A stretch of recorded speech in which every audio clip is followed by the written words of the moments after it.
ഓമേരി ലൈനാണ് മൂവി കണ്ടു. ഫസ്റ്റ് കണ്ടില്ല. എൻ്റെ കൂട്ടുകാരൻ പറഞ്ഞ നല്ല മൂവിയാണ്. ഇന്നാണ് കാണാൻ പറ്റിയ. ഇതിൽ എടുത്തു പറയാൻ പെപ്പയാണ്.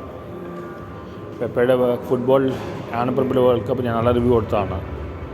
നല്ല പടമായിരുന്നു. പക്ഷെ ഉദ്ദേശിച്ചത്ര പോയില്ല. ശരിക്കും പെപ്പയെ നല്ലൊരു മനുഷ്യനായി തോന്നുന്നുണ്ട്. നല്ലൊരു ആക്ടറുമാണ്.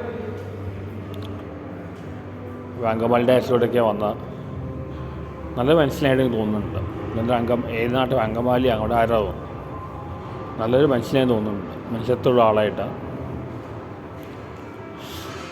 നല്ല അഭിനയമാണ്. നല്ലൊരു മൂവിയാണ്. പക്ഷെ അധികം തിരക്കില്ല. ഒരു ലവ് സ്റ്റോറിയാണ് കാണിക്കുന്നത്. എനിക്ക് വളരെ ഇഷ്ടപ്പെട്ടു. നല്ലൊരു മൂവിയാണ്. എന്തുകൊണ്ട് ആൾക്കാർ കാണുന്നില്ല മനസ്സിലാവുന്നില്ല. അന്ന് ഞാൻ തിയേറ്ററിൽ വന്നപ്പോൾ പെപ്പ വന്നിട്ടുണ്ടായിരുന്നു. പുള്ളി സംസാരിക്കാൻ പറ്റിയില്ല. പെപ്പയെ പോലെ ആൾക്കാർ വേണം ഇനി. പെപ്പെ നല്ലൊരു മനുഷ്യനാണ്. നല്ലൊരു ആക്ടറാണ്. ഓമേരി ലൈനിൽ നിങ്ങൾക്ക് കാണാൻ പറ്റുന്ന കണ്ടു നോക്കുക. നല്ല മൂവിയാണ്. നല്ല റൊമാൻറ്റിക് ഫിലിമാണ്. ഞാൻ ലേറ്റായിട്ടാണ് കണ്ടത്. നല്ല പടമാണ്. പ്രത്യേകിച്ച് ഒരാളാണ് പെപ്പയെക്കുറിച്ചാണ്. ഞാനിപ്പോൾ റിപ്പീറ്റ് ചെയ്യാൻ പറയാം. എന്നാലും കൺക്ലൂഡ് ചെയ്യാണ്. പെപ്പെ നല്ലൊരു മനുഷ്യനാണ്. നല്ലൊരു ആക്ടറാണ്.